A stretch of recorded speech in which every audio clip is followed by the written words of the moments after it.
and a candy man. Like a freight train rolling, bringing truth bombs down the line. Promoting the Southland 1 week at a time.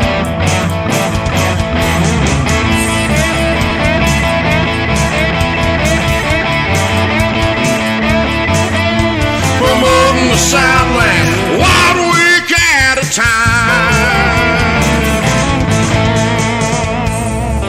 SCV chat starts now.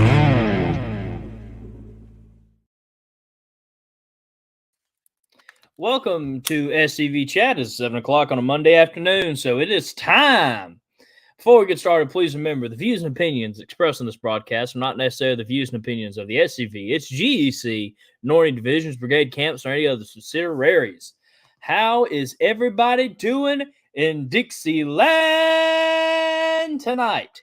We have a great guest on. We had him on a couple weeks ago, and he introduced me to something that he was planning. And he told me perfectly that he had a book coming out.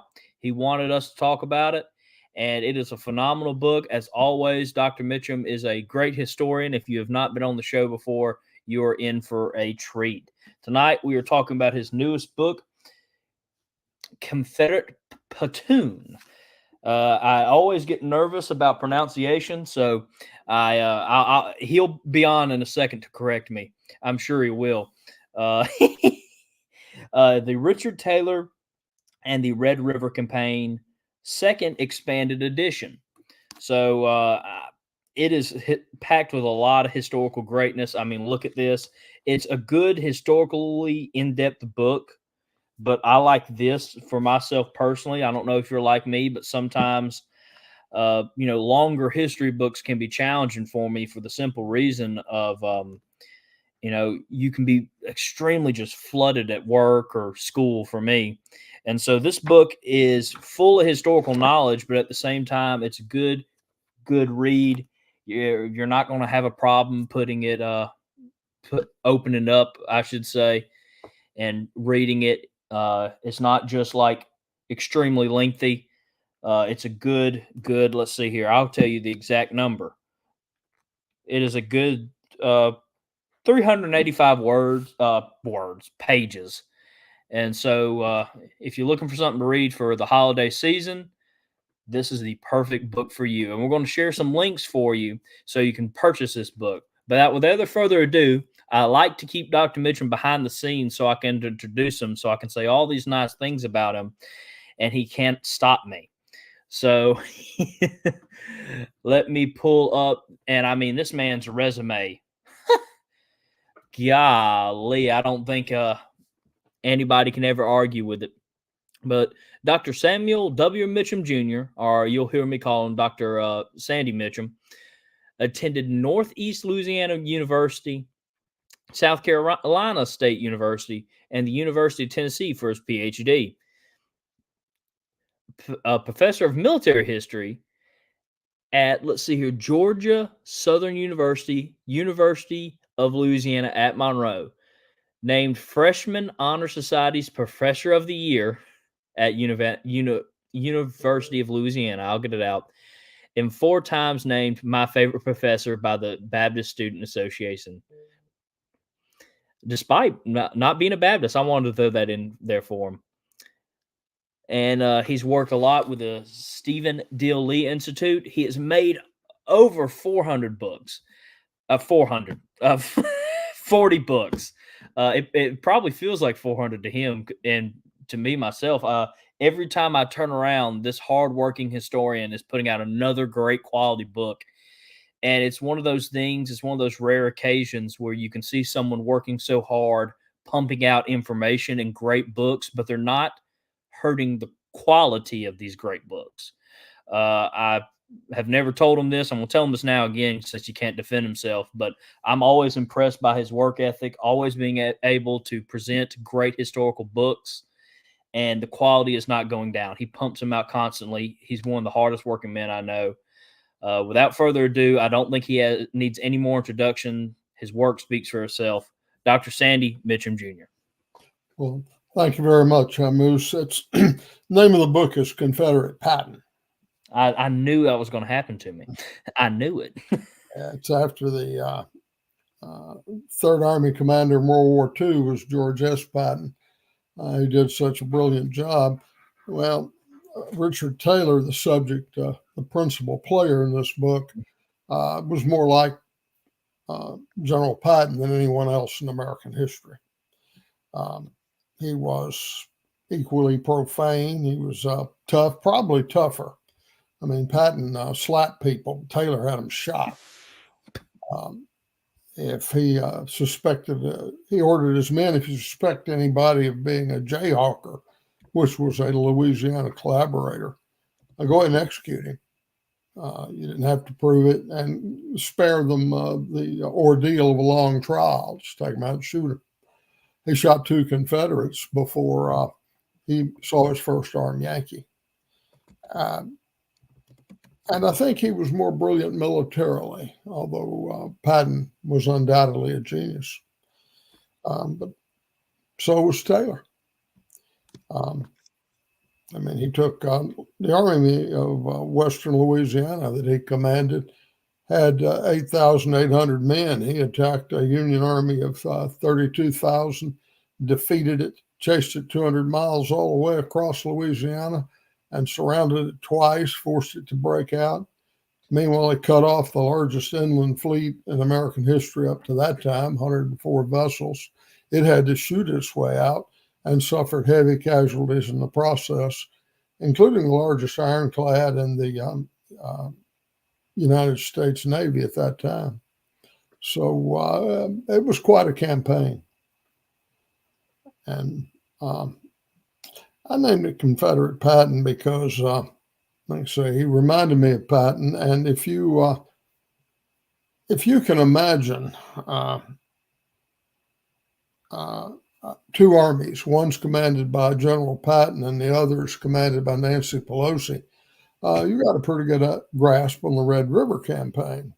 The Union Army was commanded by a former Speaker of the House, one of Lincoln's political pals. And that's not the best way to run an army. Lincoln was bad about appointing political people to high military positions.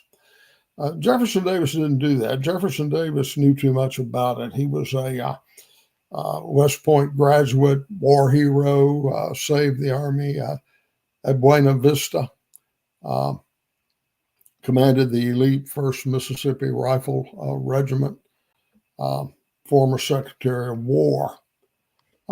Abraham Lincoln had less than 90 days military service in the Black Hawk War. He didn't see combat, and all he succeeded in doing was getting demoted from captain to private.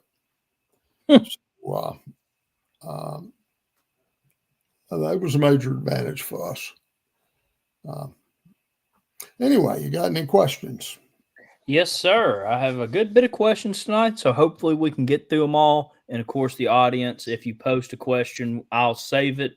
And if we have time by the end of the episode, we will read them out. So, you got a good bit of questions. So what is the story behind this book? Well, this was the first Civil War book I ever wrote, was entitled Richard Taylor and the Red River Campaign. This is an expansion of that, and I expounded on some ideas I had, as well as some anecdotes and interests. My career was initially based on the study of the German Wehrmacht, the German armed forces in World War II, and I wrote over 30 books on that subject. But I switched to the Civil War with emphasis on the Confederacy when they started tearing down our monuments. To me, it was not an assault on the Confederacy or even the memory of the Confederates. It was an assault on history itself. The left wants no heroes but its own, and we've seen that. 97 schools that were named after George Washington have changed their name. Al Sharpton, so-called Reverend, wants to tear down the statue of Jefferson Davis any link they can make to the slavery, no matter how tenuous. They want to destroy it because the left wants no heroes except its own. Now, I'm kind of like Dan Bongino. I just draw a distinction between a liberal and a leftist. A liberal, somebody you can talk to. A leftist is a neo-Marxist, and their attitude is, we're smart, you're stupid, we know all about it, we don't want to be bothered with the facts, you shut up and adopt our point of view, which is not a good way to do history. The Confederate monuments were the low-hanging fruit. Make no mistake, it was an attack on history itself, and it continues. It is very sad that history is being attacked like this, and I am extremely grateful for my education and the future generation's education that we've had great historians like you step up and write these phenomenal books. But with this being kind of one of your original works, I guess the next question automatically sets up itself. What is some of the differences from this book, the second edition, and your first edition? Well, I do a more of a strategic analysis for the reader, and I've also included a lot of different anecdotes. I guess the main thing is I get into the strategy a little more. Most there are 4 levels of military operation, and I guess I ought to tell you I'm a graduate of Command General Staff College, qualified through the rank of Major General. I never held rank higher than Colonel, but I wanted to include a little analyzation there. The 4 levels of military operation are grand strategy, operations, and tactics. And they're all connected by a thing called logistics, because it doesn't matter if you have a brilliant plan. If you can't supply it, it's not going to work. That's one thing about Richard Taylor. He understood this. He had all kinds of supply depots stacked up in advance. So if he had to retreat, his army would be supplied. And this is a thing a lot of generals don't do. In fact, Earl Van Dorn was really bad at it. If I had to list a weakness of General Beauregard, that would have, other than not being able to get along with Jefferson Davis, he wasn't really good at logistics either. He didn't really know what was possible. Because, like I say, your plan's brilliant, but you can't supply it. You haven't done anything. In grand strategy is the management of alliances. We tried to exercise grand strategy. We didn't manage to secure any allies, so it wasn't practiced by the Confederacy. Lincoln, strangely enough, had a chance. The Emperor of Siam wanted to support the Union, and he offered to give Lincoln 17 war elephants. Lincoln declined. It's interesting to speculate as to what would have happened had, say, Robert E. Lee been attacked by 17 war elephants. But, a civil war is a struggle between 2 or more sides for control of the government, and which our struggle obviously wasn't. But if Lincoln had accepted allies, it would not have. He wouldn't have been able to argue that it was a civil war. Strategy is the overall plan of the war, and this is where they messed up in the Red River campaign. Operations is the conduct of military operations by independent corps, independent armies, and tactics is the art of fighting a battle. And That's where it goes from the division all the way down to Private Johnny Reb. I hope that answers your question. The strategy was flawed for the Union. Put up one of those maps if you could. Yes, sir.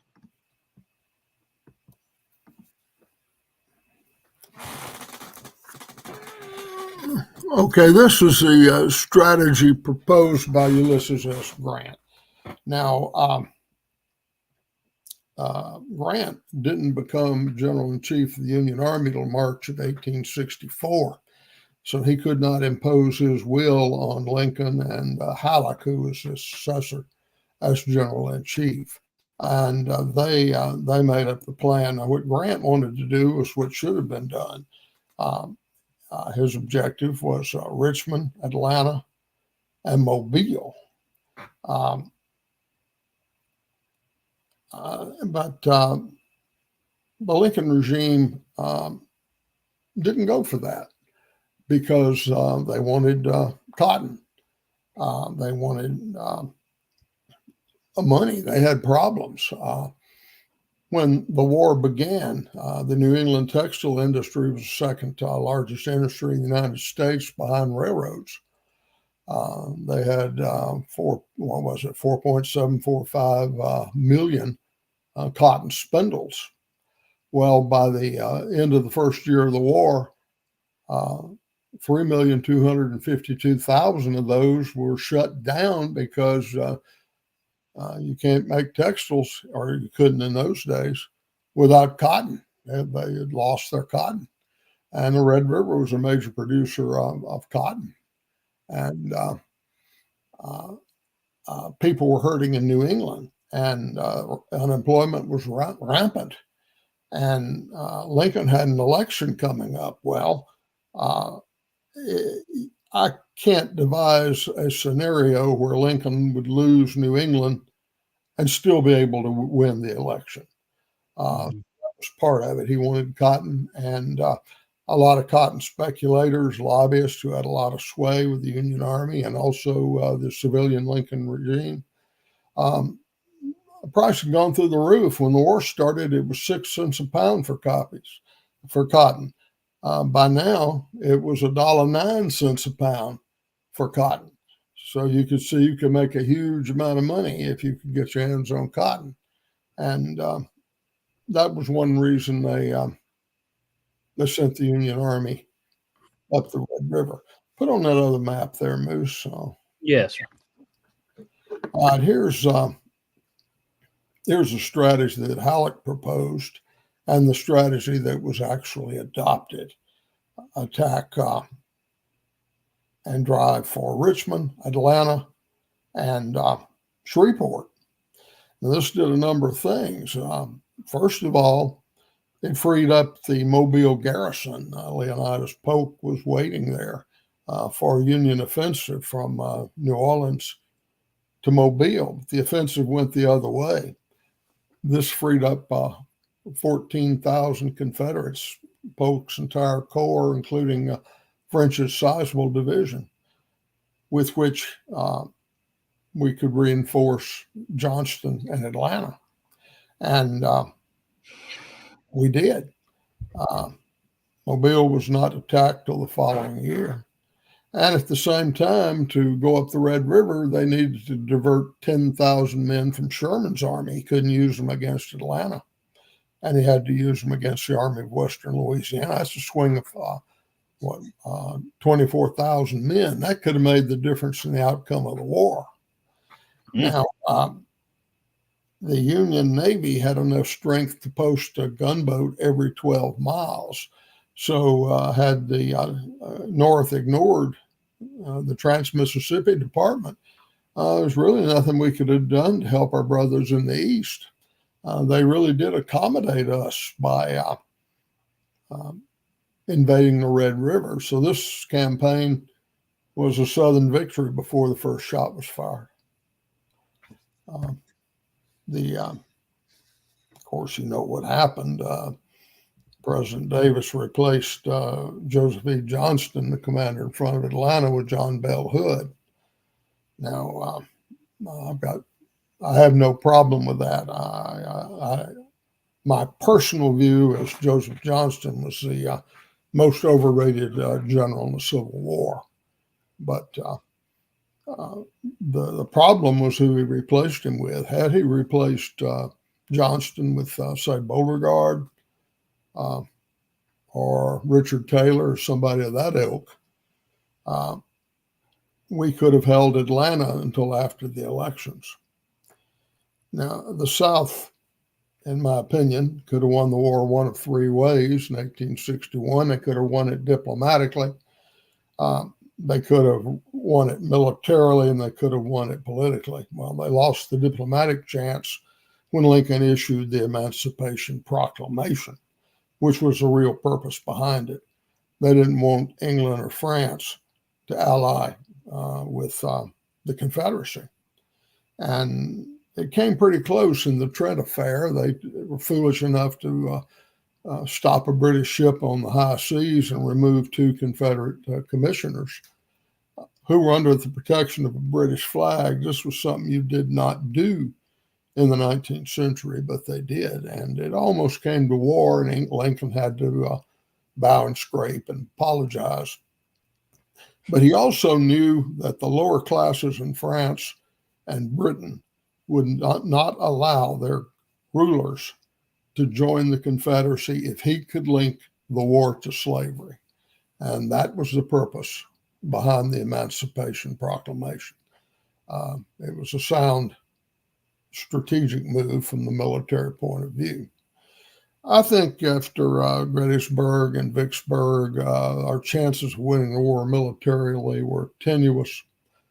So that left the political option: win the war, the election of 1874, oust Lincoln and his people, bring in a Democrat, and the Democrats had a strong peace plank in their platform.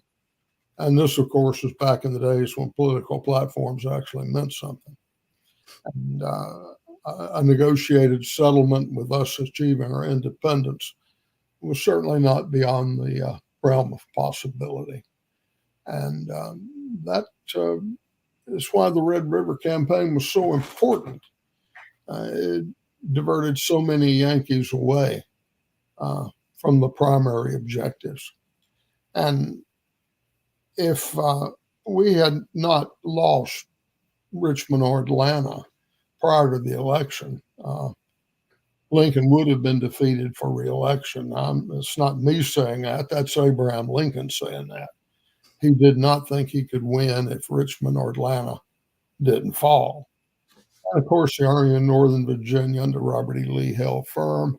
Richmond didn't fall till after the election, but Atlanta did. And when that happened, the Northern public could see the light at the end of the tunnel.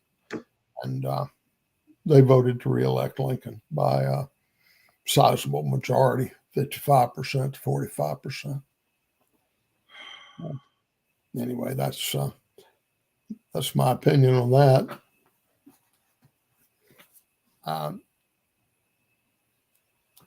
What's your next question, Moose? All right. So, of course, we talked about your original title was Richard Taylor in the Red River Campaign. So, who was Richard Taylor? What was his background, and what were the odds against him? Well, Richard Taylor was a genius. If you didn't believe it, ask him. He would have told you. And it wouldn't have been arrogance. It would have just been a statement of fact. You don't meet people like Richard Taylor anymore. He was the son of President Zachary Taylor, the general who conquered northern Mexico, made it possible for us to extend our American empire all the way across to the Pacific Ocean. He was smart. He attended Harvard, didn't like it, transferred to Yale, and graduated. But he liked to drink. He liked to smoke, chew tobacco. He so very profane. But he was also brilliant. His daddy gave him a plantation to run, and he ran it very well, increased the number of slaves from 80 something to 140, 127. And then he bought his own plantation and made a lot of money at that as well. Doubled the number of slaves almost. And the slaves, of course, said he was good to them. He tore down their old shacks and put in well-ventilated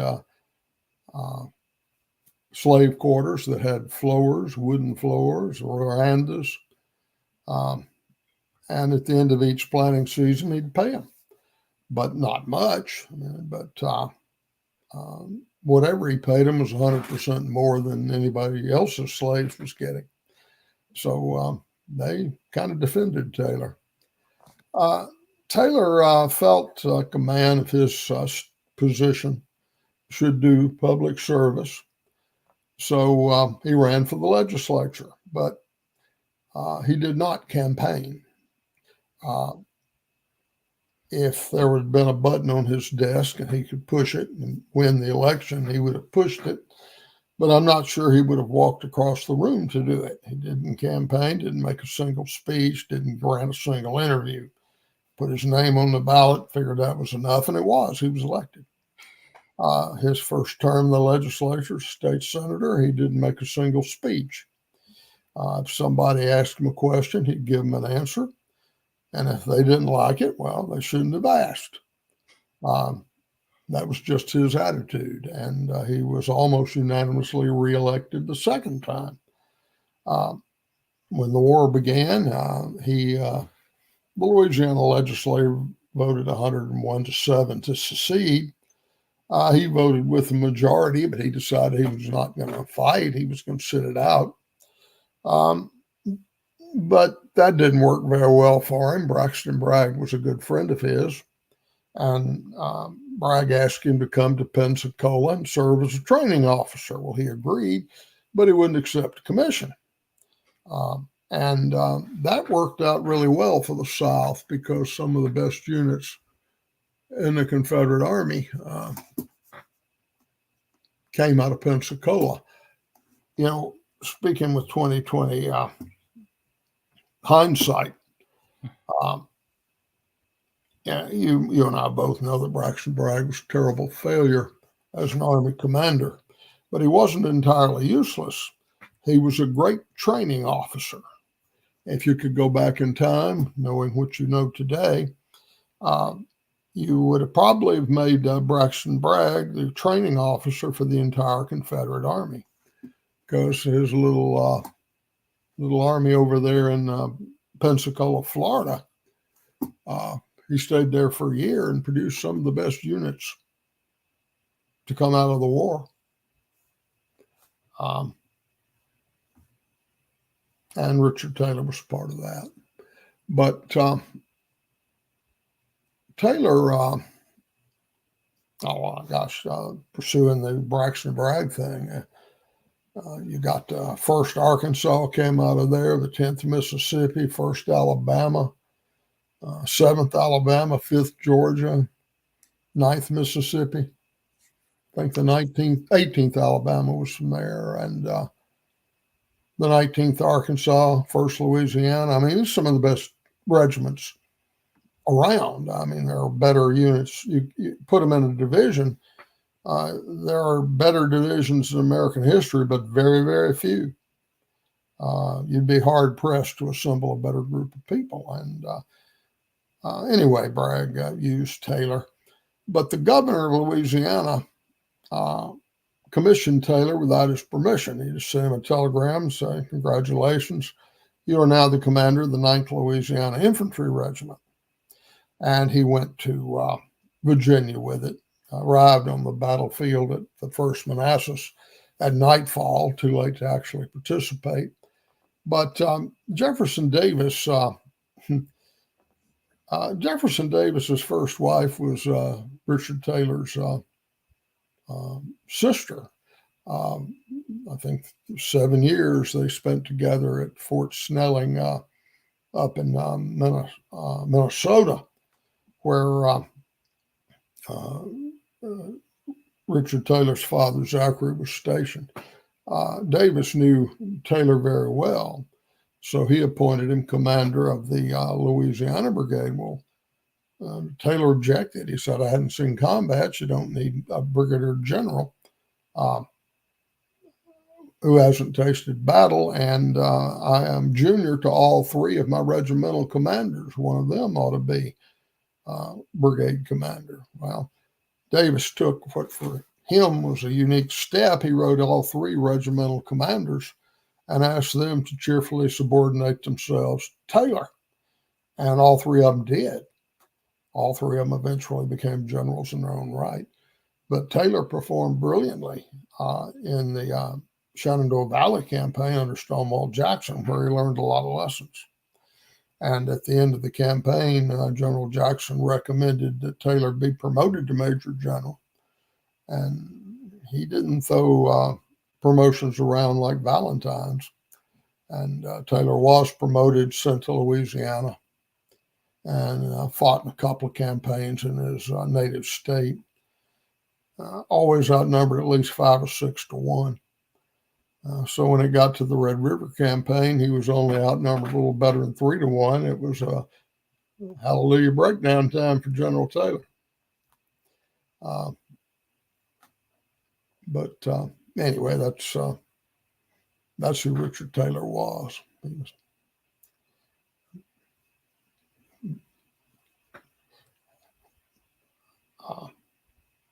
What else you got there, Moose?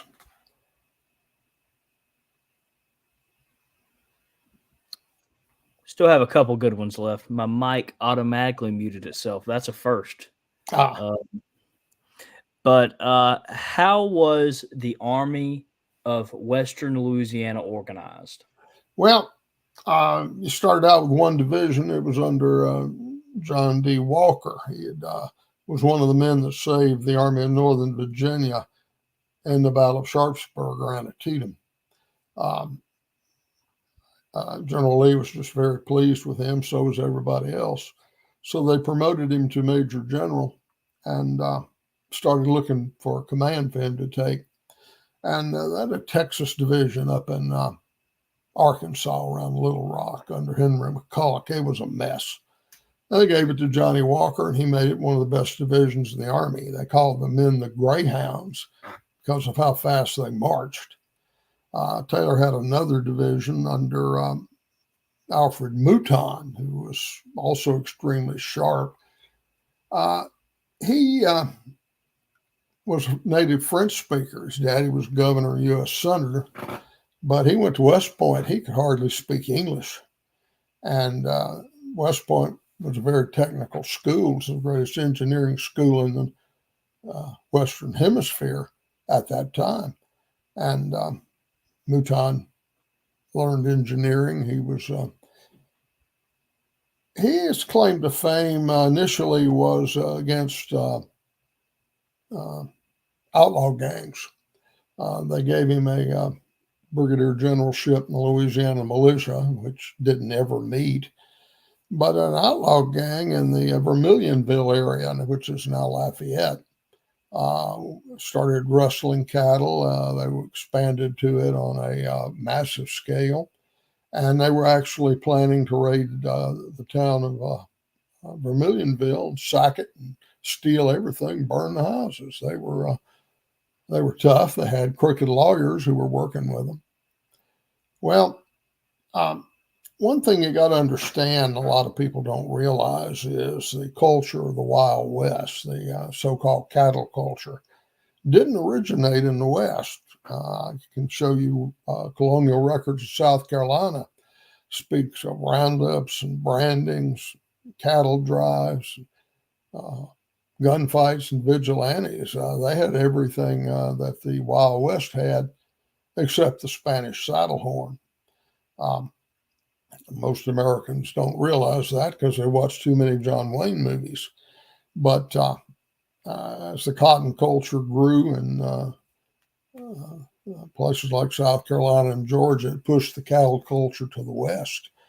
The cattle culture existed in southwest Louisiana, for example, till the late 1880s when Seaman Knapp introduced mechanized rice production to that part of the world.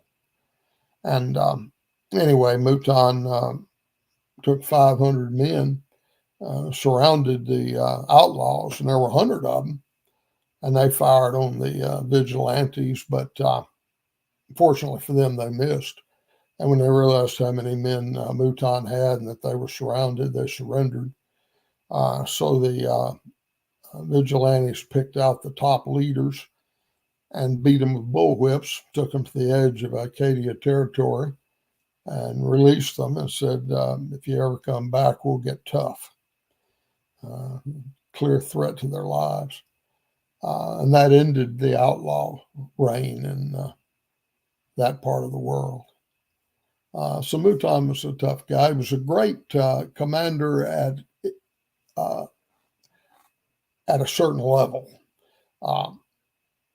He was a fine subordinate. His performance as an independent commander left a lot to be desired, and that's why he was never promoted to brigadier general. They also had an interesting fellow named Prince Camille de Polignac.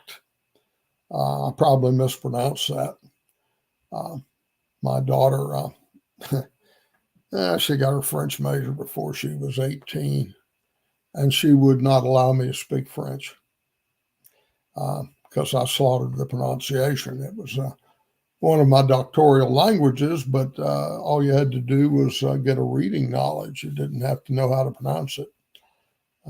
And my main language was German. Everything I spoke in French, I filtered through German, talk with a German accent.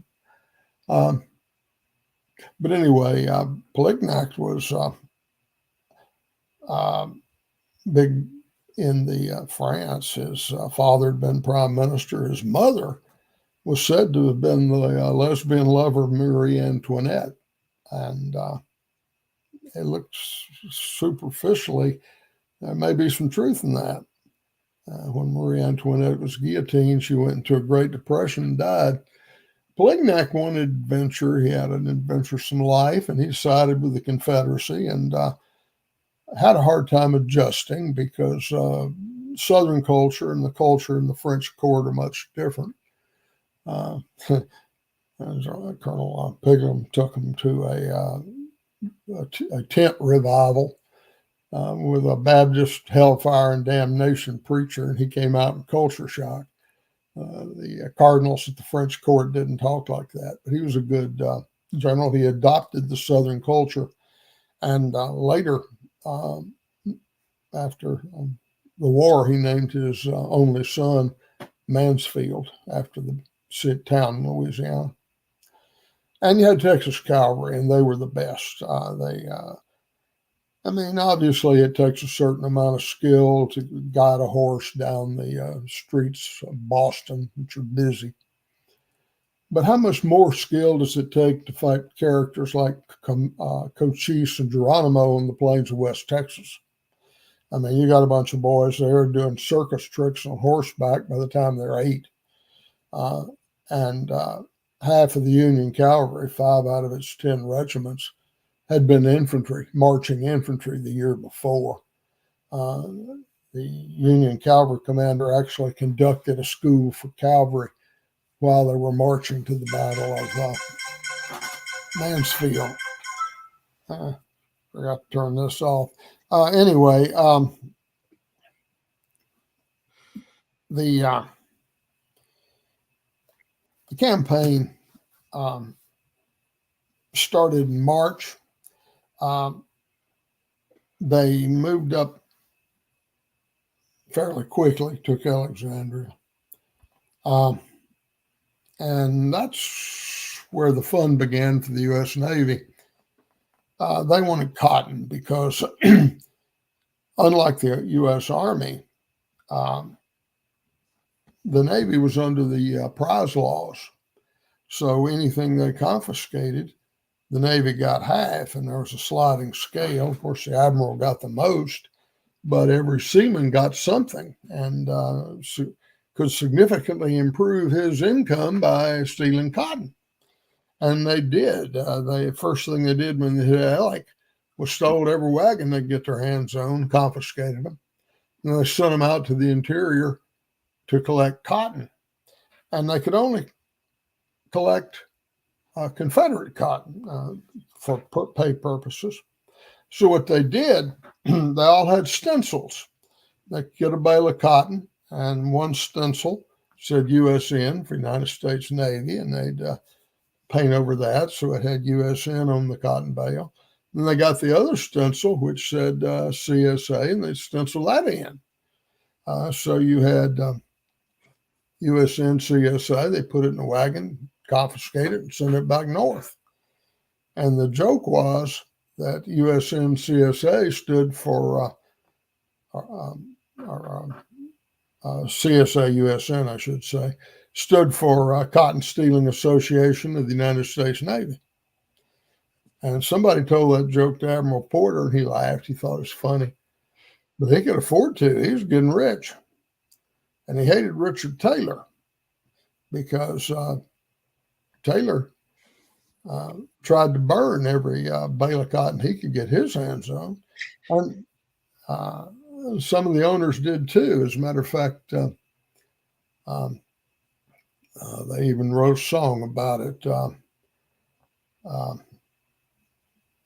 How did it go? Taylor and Smith with ragged ranks for bales, for bales. Taylor and Smith with ragged ranks for bales, says I. Taylor and Smith with ragged ranks burned all the cotton and whipped old Banks. And drink stone blind now, Johnny fill up the bowl. So you had a weird three-way race. The Army, U.S. Army wanted it, but they weren't really motivated. The U.S. Navy wanted it. They were highly motivated, and Richard Taylor wanted to burn it.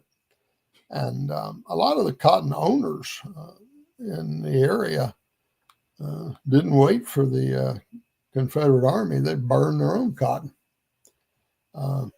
So there was the whole advance was under a cloud of smoke from burning cotton. Thousands and thousands of bales went up in flames. Anyway, the turning point of the campaign occurred when the U.S. General Banks decided not to go up the Red River. He decided to go in the interior. He was in a hurry, and he was afraid Taylor would delay him on the many streams heading from Alec to Shreveport. By going through the Louisiana piney woods, he would avoid that. Well, there were a couple of problems there. First of all, some of those trees are 200 feet high, and they're right on the edge of the bad Louisiana dirt roads. They had a hard time getting things in there. And with those kind of roads, you can't conduct an easy retreat. You can't turn around like you could have in other areas. And that's what happened when I got to Mansfield. Taylor just let them on, and their columns strung out for over 20 miles. And when they got to Mansfield, he attacked and knocked them down like so many dominoes. But one of the more controversial parts of my book was I called attention to the Confederate parole violator. A lot of the people on the axis from Alec to Shreveport and even south of that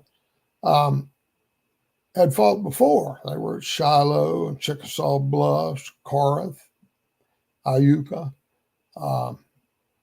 They fought at Port Gibson, Raymond, Jackson, Big Black River, Siege of Vicksburg. These were veterans. And they surrendered at Vicksburg and Port Hudson, went home. And according to the terms of their parole, they were supposed to stay there. But, curious little legal twist there. It was legal for the Yankees to burn their homes, but it was not legal for them to fight. Well, they fought anyway. and they did it with shotguns. They about all they could salvage from their possessions was shotguns, and they volunteered for the Louisiana Brigade especially. And these people were highly motivated. They wanted to get even. I mean, they lost their homes. Their families were homeless refugees in Texas, and they didn't know where exactly. And they were ready to score some get even points with Mr. Lincoln's army. And you see that in the Battle of Mansfield. Taylor sat on his horse smoking a cigar, just like his daddy had done at Buena Vista, and would send in one brigade after another in echelon, and starting with the Louisiana Brigade. And they were ordered to advance. Well, and they didn't. An advance and a charge is something different. Advance is slow and it's measured. They charged. They ran as fast as they could straight for the Union lines, because you know yourself, a shotgun and a rifle are different things. It's kind of ironic, but with a shotgun, getting as close as you could to the Union Army was the safest move you could make, because they would pick you off with their rifles. But if you got on a Union regiment with shotguns, you could make a heck of a mess. And they did. And that was the turning point of the campaign. It turned quicker than any battle I can think of. Everything had gone the Union Army's way. These guys got within feet of their lines. And then they opened up with one barrel and then the other. And very few units in American history can stand that kind of punishment. And none of them were the Army of the Gulf. They ran. And they made another stand on a secondary line. That was destroyed too. There was a third stand, which was unique, because you had two major armies fighting each other, and there was no artillery. Banks had lost all of his. Taylor had outrun his, and it was just infantry. And they said you could smell the patching. That's a term from the Civil War era. They had little patches of cloth they rammed down when they were cleaning their weapons to put in the next round. And what it means is the fighting was very heavy. A lot of these guys hadn't smelled the patching since Shiloh, but they smelt the patching at Mansfield. And it was a thorough Union defeat.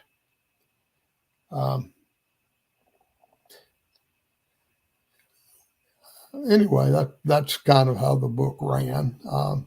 Got any more questions there, Moose? Yeah, so we got a couple where we'll be winding down real quick. Though we're going to take a quick commercial break, and we'll be right back. And of course, tonight's Pop-Tart break commercial is sponsored by the Kennedy twins' most recent book, Jefferson Davis, High Road to Emancipation and Constitutional Government. Jefferson Davis, High Road to Emancipation and Constitutional Government is about how Jefferson Davis was a leader of the high road to emancipation. He looked to the day which slaves would be prepared and live in society. He did more, though, than advocate for this high road to emancipation. He practiced his beliefs in the ultimate emancipation of Southern slaves, and many of his former slaves left for prosperity and their testimony about their former master who prepared them to be self-sustaining members of society. You can get the Kennedy twins' most recent book, Jefferson Davis, High Road to Emancipation and Constitutional Government, at www.kennedytwins.com and most online bookstores, including www.scv.org and www.visitbeauvoir.org, both listed in their respected gift shop sections of their website. We'll be right back with the interview of Dr. Sandy Mitcham after this Pop-Tart break. There is a place nestled in the rolling farmland of southern Middle Tennessee. A home constructed in 1837, nearly lost to the ravages of war. Saved by a servant and a Confederate general. A place where families loved and lost. If walls could talk, what stories could be told? If a place, a home, can feel love, loss, pain, surely this is one of those places.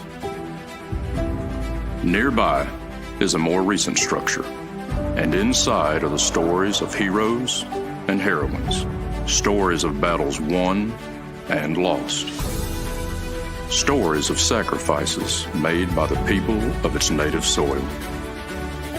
A place that will tell the true and complete story of the Southland and the war fought for its freedom.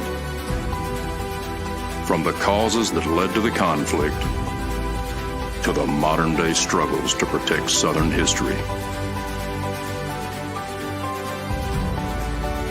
Historic Elm Springs and the Confederate Museum at Elm Springs are the general headquarters for the Sons of Confederate Veterans.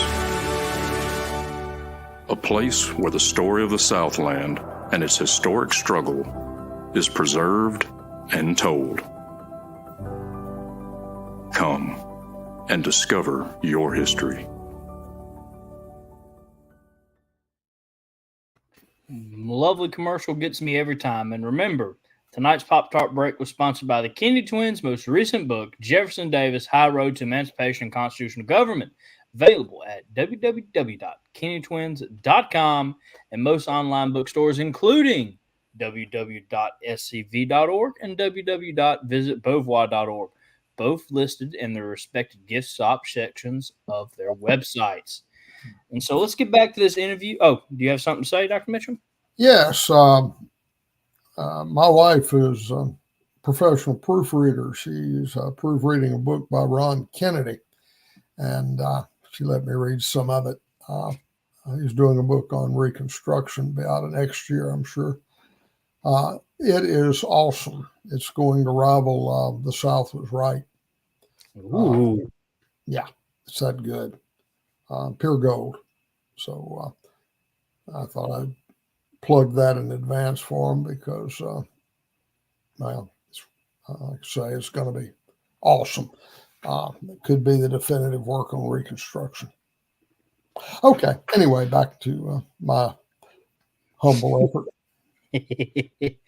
Well, you just talked about Mansfield. So I guess the next question would logically be, what happened after Mansfield?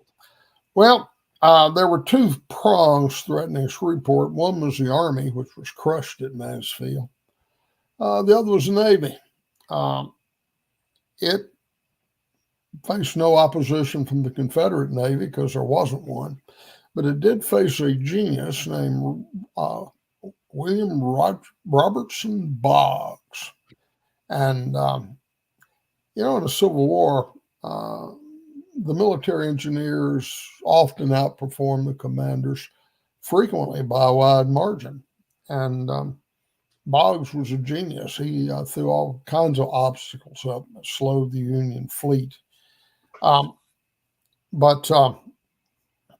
last one, he took a boat, the largest boat on the Red River, loaded it with boulders till it broke in the middle on a little island and stopped the Union Navy from progressing any further. And simultaneously, north of that, he blew the Red River levee near Tomes Bayou and flooded the Bayou Pierre Basin, and in the process diverted at least 2/3 of the Red River and possibly as much as 3/4 into that basin. And it took it about 3 weeks to fill.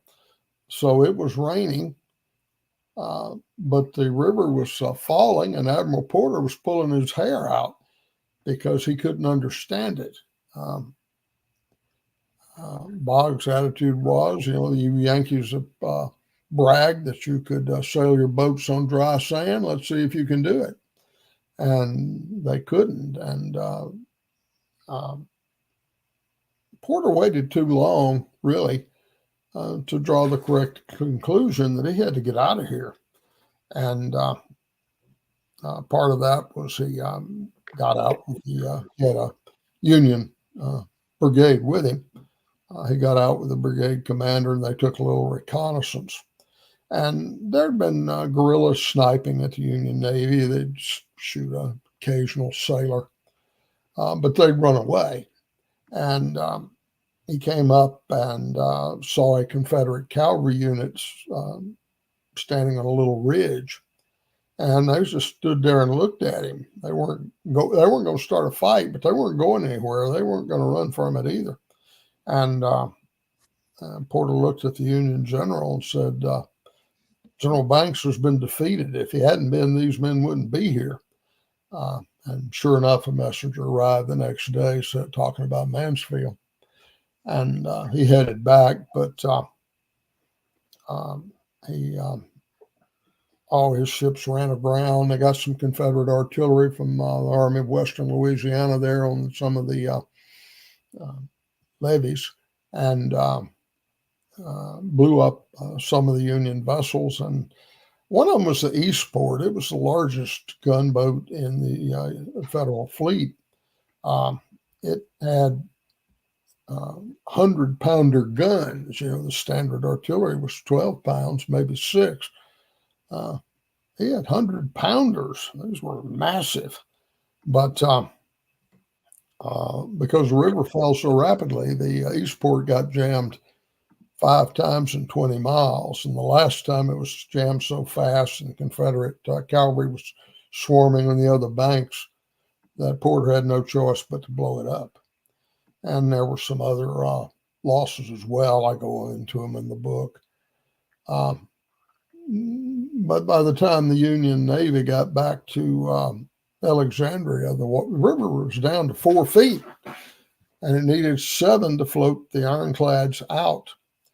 And that's when the Yankees came up with this brilliant engineer. His name was Bailey. He devised a plan of constructing winged dams to raise the level of the river at Ellick so they could get the ships out. And it worked. Otherwise, they would have lost the Union inland fleet.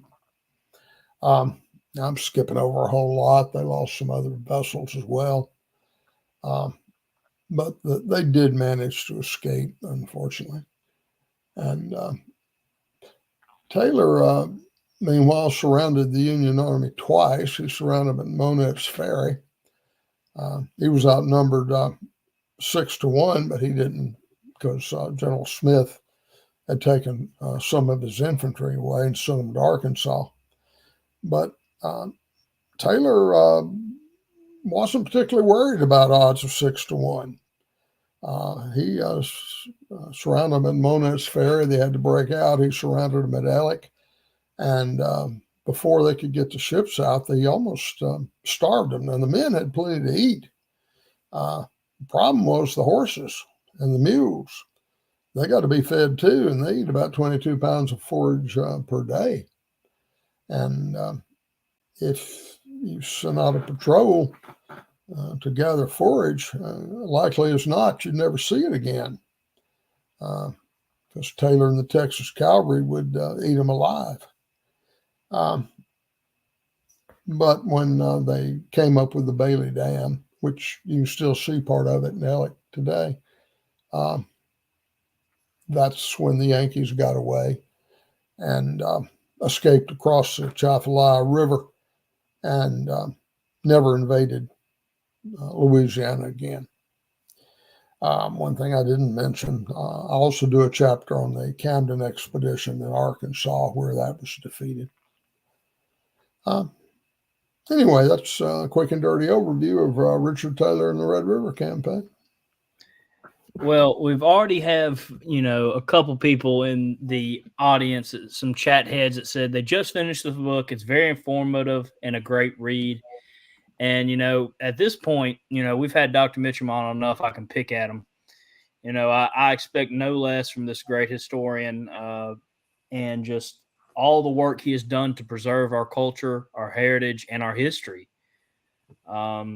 is just phenomenal. And I can't thank him enough. We do have a couple of time for 1 or 2 questions from the audience. So if you guys have some, we can do that real quick, and then we will be signing off. And I will be giving you, if you haven't been paying attention, the links to go purchase this new book is in the chat. And I personally think it would be a great Christmas gift. So hopefully some of you chat heads give Dr. Mitcham a Christmas gift and buy this book for someone else. You can buy it for yourself as well. I have done that before, where I've bought history books on the war for myself for Christmas. I don't know what that says about me, but I have done that a lot. So luckily, I have this copy that I will definitely be rereading over the holidays, because in these reviews, I have to go through it very quickly. In my mind, I'm not a quick reader for a reason. I mispronounced the name of the book, for goodness sake. I'm going to look forward to actually digesting it and having a good read. And I'm looking forward to my Christmas break for the sole reason of this book. So, well, it's got a lot of anecdotes in it that I skipped over. One thing y'all could do for me, if you feel like it, got some trolls that like to give me 1-star ratings on Amazon. They hadn't read the book. One of them even admitted it. But if you like it, put a 5-star review on Amazon. And if you don't like it, don't bother. All right. With that being the case,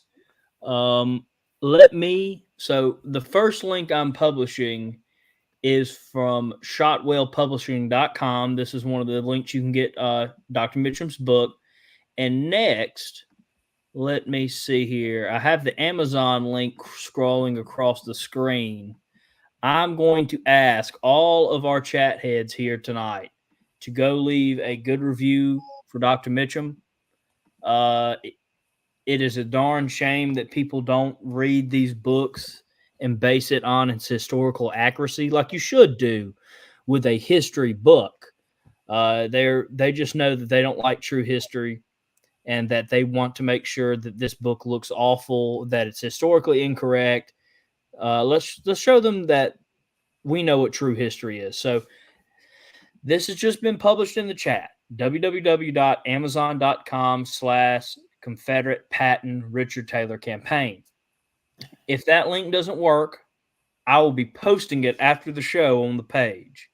I'm going to be asking everybody to please go leave a positive review for Dr. Mitcham. Either say you have read the book if you've read it, if you're planning on reading it. If not, defend Dr. Mitcham. We all know how great of a historian he is, and it's such a sad thing that these internet trolls, who most likely either are historians or they just have no time on their hands. I really don't know which one's worse, being a fake historian that paid hundreds of thousands of dollars to get the degree, or the people that have no time on their hands. I honestly can't tell you which one's worse. I've dealt with both. But, let's show some support to Dr. Mitcham. He's taken time out of his day to come on the show and give us a good history lesson, a good tease for his new book. So please go do that for him. We do have one question from Army of Trans-Mississippi Councilman Charles Array. Any idea the location of Eastport? It has been found. I don't know exactly how to describe where, but the location is known. Dr. Joyner may, I suspect he has that information. Okay. He wrote a book on the campaign years ago. But it's under 30 feet of rock and sand. So I'm not sure it'll ever be redug. And actually, a funny thing, it was sunk twice. First time it was sunk, it hit one of Boggs's mines. He was very good at that. And some of the men on board, about half of them, didn't even know it had been hit, but they couldn't plug the hole. The thing sank. But the river had gotten so low that part of the ship was still above water, and they managed to refloat it. And the second time they used an electronic detonator. I think that was the first time it was ever used to scuttle a ship. And they blew it apart, and it's still there. It would be great if they would dig it up. Like I say, it's under 30 feet. I kind of doubt if they ever will. I wish they would, for the pure archaeological value of that. For some of you don't actually know, I actually did study archaeology for a good bit of my time at university at New Miss. And the reason I changed my degree to history is because of the monument going down and deciding to have a more hands-on fight. But I still love archaeology, and I would love for them to do an archaeological dig and research that. I love seeing history preserved and being brought to life in either book form or discovering of artifacts. You can never tell what that will tell you. Yeah, 30 feet is pretty deep. Not going to say it's going to take them a bit of time. But let's see here. I don't know. We do have one more question. It is about, David Pope asked, was Taylor a Whig pre-war? No, he was Democrat. Okay. His daddy was a Whig. I'm not sure when he was a very young man, he may have been a Whig, but he got away from that. Of course, the Whig Party collapsed in 1854 and was a forerunner of the Republican Party, mostly. I don't think Taylor ever was anything but a Democrat, as far as I know. Rick says, he wanted to let you know that he has loved tonight's interview and he will be ordering your book as soon as the chat's over. Oh. So thank you, Mr. Rick. Thank you, Rick. Thank you for supporting this great historian. And again, I'm going to ask everybody, the Amazon link is in the chat. Let's go help out Dr. Mitcham. I'll be doing that as soon as the show's over. I'm about to go see my grandfather as soon as the show's over. So I'll get him to do it because he loves history as well. So let's fight these trolls for Dr. Mitcham. I want to thank everybody for tuning in. Please make sure to share this episode out. We got a lot of great information tonight, and we talked a lot about this great book. So let's get the word out. Let's make sure, let's do our part tonight by hitting that share button, liking, and all y'all have been doing a great job commenting, that we make sure that true history is preserved. Make sure that you have a great Christmas season. We are in the season of our Lord's birth, so make sure you celebrate that with family. Celebrate that with a good history book. And make sure that you remember the reason for the season. And without further ado, I want to thank Dr. Mitchell for coming on the show. Always great to have you on, sir. And I cannot wait for season 5 of SCV Chat and what Dr. Mitchell episodes we will have that season. I appreciate it. I always enjoy coming on this show. Well, you make my life extremely easy. I get to sit back, learn, and it is phenomenal. We will be covering camp news. Some of y'all sending some news for the month of December, either tomorrow or Wednesday. SCV Chat season finale is next Monday, December the 11th, Christmas in Dixie, the final of season 4. And then, of course, this Thursday is Commander's Comments. So we'll have the Commander-in-Chief on Thursday, either tomorrow, Tuesday, or Wednesday. We'll be going over camp news for all of December. And I would even recommend you send us January's camp news because I'm unsure when the SCV Chat and Look Around will come back. Commander's Comments will return on January 4th, but that's just for that show. The rest of the shows will still be more likely in our break between seasons. So if you have a camp event in January and December, send it in to me either as early as you can tomorrow, or if some of y'all are sending in it late, I might try to move it back to Wednesday. I don't know yet. But please help me out and send in some news, and I'll see you all for Commander's Comments this Thursday. We'll have Commander-in-Chief Jason Boshears on and our Chief of Heritage Operations, Mr. Ron Kennedy. And until then, chat heads, remember, no fumar in the elevator. Good night, everybody.